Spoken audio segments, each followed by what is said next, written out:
Hey YouTube, Kevin here, and I have a confession to make to you all. This is tough, but I'm just going to say it. I love video games. Specifically, I love Nintendo. I've played this game. I love this game. I've played so many of these games that I'm practically a walking Pokédex. And right now you couldn't stop me if you tried from playing this game. But if you pressed me, I'd tell you that the Nintendo game that I've probably sunk the most hours, that I've had the most fun playing ever, was probably this game. I love the Fire Emblem series, whether it be the addictive strategy RPG elements, or the fact that the characters and story are so engrossing, and that every decision that you make in the game has constant repercussions that could come back to really haunt you. Needless to say, I was a bit excited when the first thing that Nintendo decided to announce at their most recent Nintendo Direct press release was that they would be making a new Fire Emblem game. Oh my gosh! They're making a new Fire Emblem! They're gonna make a new Fire Emblem! Oh my goodness! Yes! Yes! Yes! Yes! Is the embarrassment over yet? The teaser trailer had everything to get me as a Fire Emblem player hyped up. It showed gameplay footage, beautiful cutscenes, and beautiful scenery.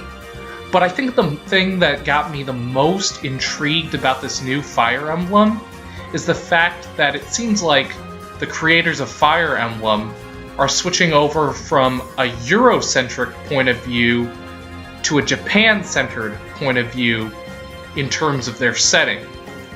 You might find it hard to believe, but it's true. Fire Emblem games in the past have had a lot more to do with Europe than they've had to do with Japan. For example, there's a character in Fire Emblem Awakening named Cordelia. Did you know that Cordelia's name actually comes from a Shakespearean tragedy called King Lear? Even the most recognizable character in the Fire Emblem series, Prince Marth, actually has European origins. The name Marth is derived from Mars, the Roman god of war.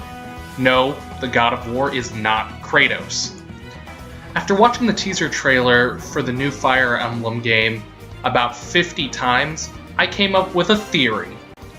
A game theory! And this theory is what we'll be examining on this episode of Crash Cultural Revolution. Okay, enough stalling.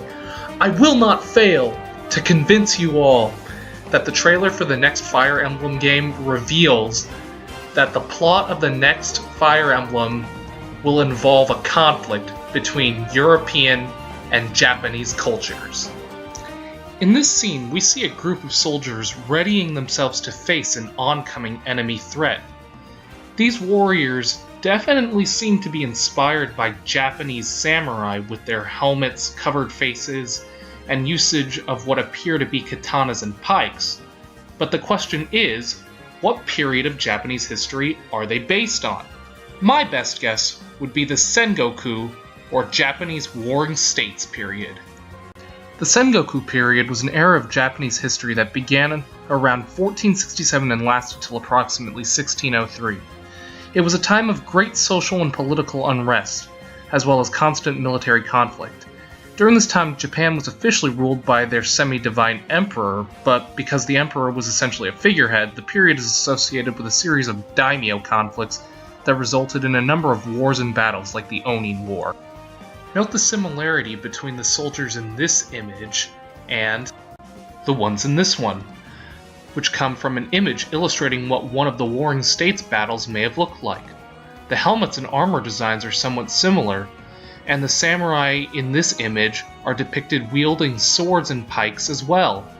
Those commonalities, coupled with the chaos of the era mirroring Fire Emblem-esque conflicts and we can make a strong case for Sengoku influence on the new Fire Emblem game. Moving on in the trailer, we see the opposing group of soldiers wearing helmets and armor that seem to be more closely based on European warriors than they are on anything Japanese. The full body armor which these soldiers appear to wear seems to be closely based on French knights. The helmets, on the other hand, seem to be drawing their inspiration from another set of ancient European warriors. The warriors I'm referring to are, you guessed it, the Spartans. I'm sure everyone who has seen the movie 300 knows about the Spartans.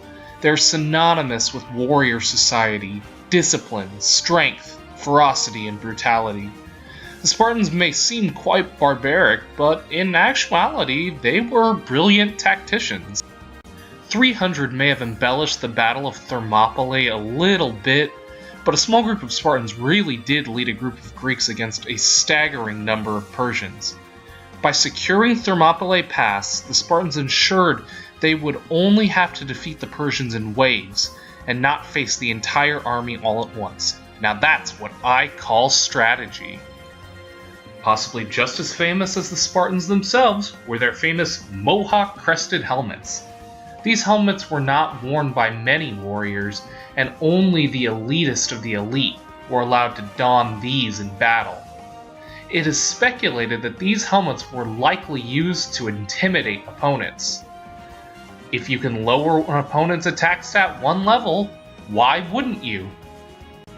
This next scene depicts a Pegasus Knight fighting a group of archers. Now, if we remember our Greek mythology, we know that Pegasi are based on the myth of Bellerophon, who rode atop one in order to slay a chimera. But did you know that the archers here are also influenced by European history?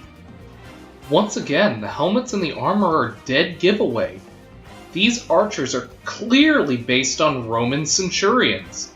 Centurions were professional officers of the Roman army who commanded 100 soldiers or more, hence the term centurion. The special helmet with the horizontal crest, the gallia, denoted the rank of the specific centurion, and the most important soldiers got to wear the fancier helmets. So the next time someone puts you down for not having the greatest job in the world, just pop on your fancy hat and make like a Roman and tell the guy, my hat says I'm way more important than you. I guarantee you, he won't know what to do next. Bet you didn't know this handsome devil also has a European influence. Ladies and gentlemen, may I introduce you to the Mouth of Truth. The Mouth of Truth is a sculpture in Rome, Italy, that is thought to be part of an ancient Roman fountain. Legend has it that the mouth can function as a lie detector. If one puts his hand in the mouth and tells a lie, the Mouth of Truth is said to bite the victim's hand clean off. Here we have Samurai, disciplined warrior of Japan, versus Knight, chivalrous fighter of France. Who is deadliest? We finally get a picture of actual gameplay here, and it's obvious by the setting that this is inspired by Japanese traditional housing. I mean, look at these houses, they're so ridiculously beautiful. This isn't even fair. I live in Irvine right now, but we don't have anything half this beautiful. In this scene, we have a female Myrmidon striking a pose that might be familiar to many of you if you, like me, were a fan of the anime series Rurouni Kenshin. To me, that stance clearly reminded me of Hajime Saito's Gatotsu technique. The funny thing about the Gatotsu is that it is actually based on an actual sword technique, the Hirazuki, which was actually used by the Shinsengumi. You learn something new every day. Not only do we get another great shot of a Japanese and European face-off, we get the clearest look in this trailer at a traditional Japanese pike weapon, the naginata. The naginata is a sort of combination of a spear and sword, and its cultural origins scream samurai influence. Believe it or not, pole weapons like the naginata were actually favored by samurai over swords. The reason was simply because a pole arm gave one a tremendous advantage in battle because of its reach. You have to remember, this was the Warring States period. People didn't really care much about honor or duels with the sword. Samurai at this time were loyal only to one thing: money. Because of this fact, it wasn't uncommon to have samurai turn on each other during the middle of a battle. I really hope that doesn't happen to me in the new Fire Emblem. Okay everyone, I think we've really only got time for one more cultural clue, but this last one should help cement my claim that this new Fire Emblem is going to be heavily influenced by Japan, and that a central conflict will involve a clash between cultures. Do you see the shield-like object on this warrior's horse? I believe that object firmly ties the European and Japanese themes in this new game together. I am fully convinced that this object is a mon. A mon is a traditional Japanese emblem which is used to decorate and to identify a certain family or individual. And the most famous mon in Japanese history is this one. This, my friends, is the mon, or seal, of the Tokugawa shoguns. The Tokugawa shogunate was Japan's last feudal military government.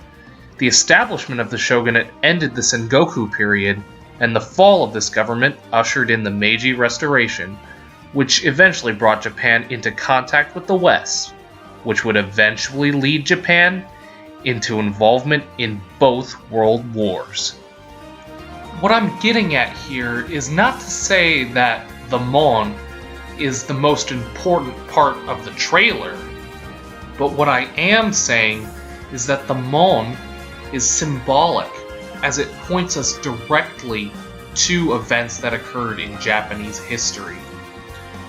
Emblems tell stories. They identify who one is and link that person to a history.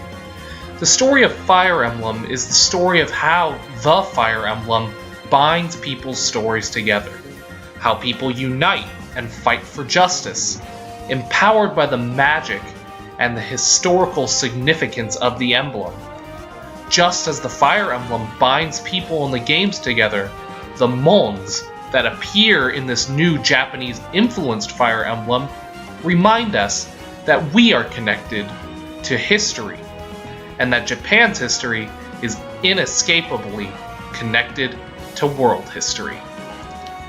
The central conflict of the new Fire Emblem is European culture versus Japanese culture, but the larger message to everyone who loves the series is that European culture, Japanese culture, they're all really just small parts of the world's large global culture.